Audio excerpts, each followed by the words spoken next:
성장이 일어나는 시기에 척추측만이 약화된다. 수술 자체가 워낙 규모가 크고 수술 자국도 사실 길고 크게 남기 때문에 이 시기가 가장 중요하다고 볼 수 있겠고요. 이런 것들이 척추측만을 교정하거나 개선할 수 있을 것이냐? 그건 다소 어렵다고 볼 수 있겠습니다.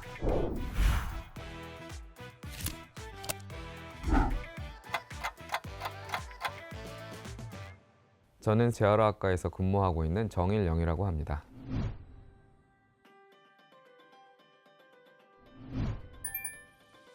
보시는 것처럼 요추 부위, 흉추 부위, 경추 부위 세 개로 척추가 나눠지는데 요추와 경추 부위는 앞으로 살짝 볼록하게 튀어나온 형태의 곡선을 가지고 있고 흉추 부위는 뒤로 이렇게 튀어나온 곡선을 가지고 있어서 그 곡선을 모두 이어서 S자 형태를 가지고 있죠. 정면에서 볼 때도 척추가 좌우로 흔들려 있는, 휘어져 있는 형태를 볼 수 있게 되는데 보통 그런 부분을 척추측만증이라고 얘기를 드립니다.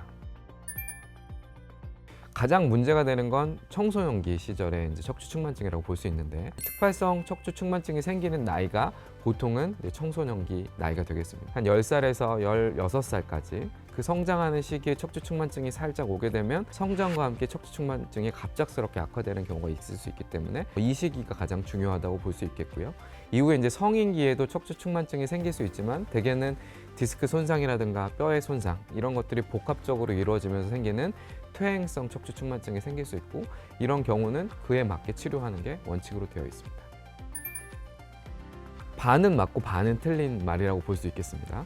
아이들을 치료하기 위해서 사용하는 성장 주사가 척추측만증을 악화시키는 거라기보다는 성장이 일어나면서 척추측만증이 악화될 수 있다. 이렇게 보는 게 맞겠습니다. 좀 더 기간을 두고 천천히 일어나야 될 성장을 성장 주사를 통해서 급격하게 일으킬 수도 있기 때문에 정기적으로 성장 주사를 맞으면서 측만이 악화되는지를 확인하는 게 필요할 수 있겠죠. 그래서 성장이 일어나는 시기에 척추측만이 악화된다. 맞는 말이지만 그게 주사 때문이다. 그렇게 얘기하기는 좀 어려울 것 같습니다.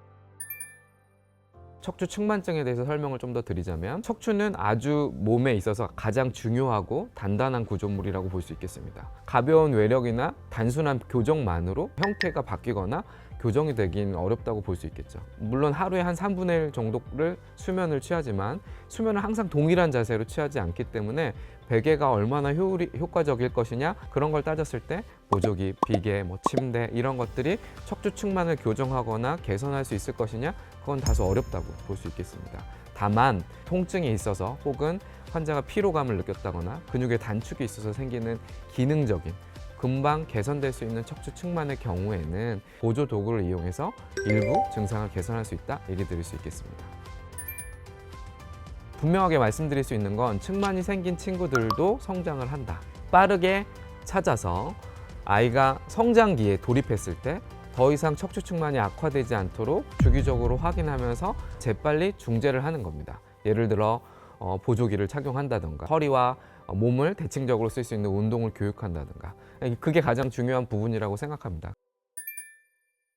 우리나라 학생들은 사실 학업에 매진하는 경우가 많아서 앉아있는 경우가 상당히 많습니다. 그렇기 때문에 앉아있는 자세를 바르게 하는 건 1번으로 해야 될 일이라고 생각합니다. 물론 바른 자세로 앉아있는 것이 척추측만에 도움이 된다는 연구 결과는 없습니다만 척추측만이 있는 아이들에게 할 수 있는 본인이 할 수 있는 가장 기본적인 건 바른 자세로 앉아 있는 거죠. 추가적으로 할 수 있는 건 운동이 있겠죠. 일반적인 운동이 척추에 도움이 되느냐 유산소 운동 목적으로 하는 다양한 운동들이 도움이 될 수 있겠지만 척추측만에 집중해서 운동을 한다면 저는 양쪽의 허리와 등 근육을 같이 사용할 수 있는 운동 그러니까 대칭적으로 움직여야 가능한 운동을 추천하고 있습니다.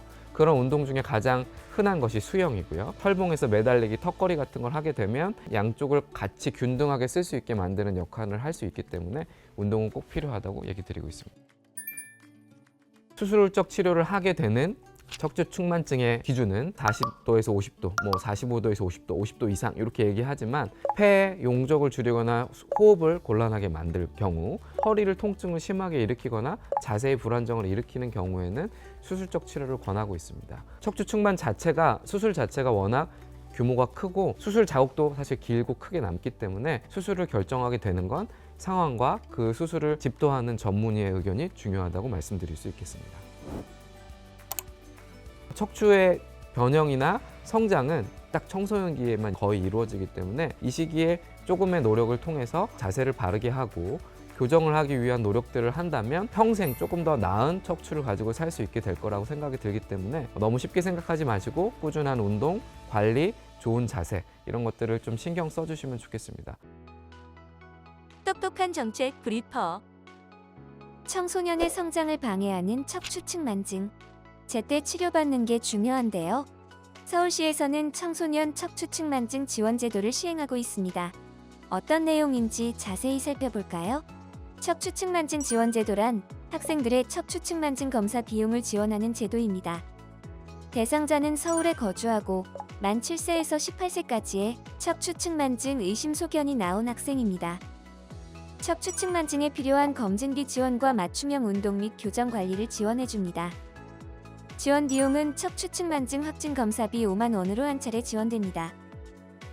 대한민국 모든 국민이 건강해지는 그날까지 똑딱 5분 100세 건강이 함께합니다.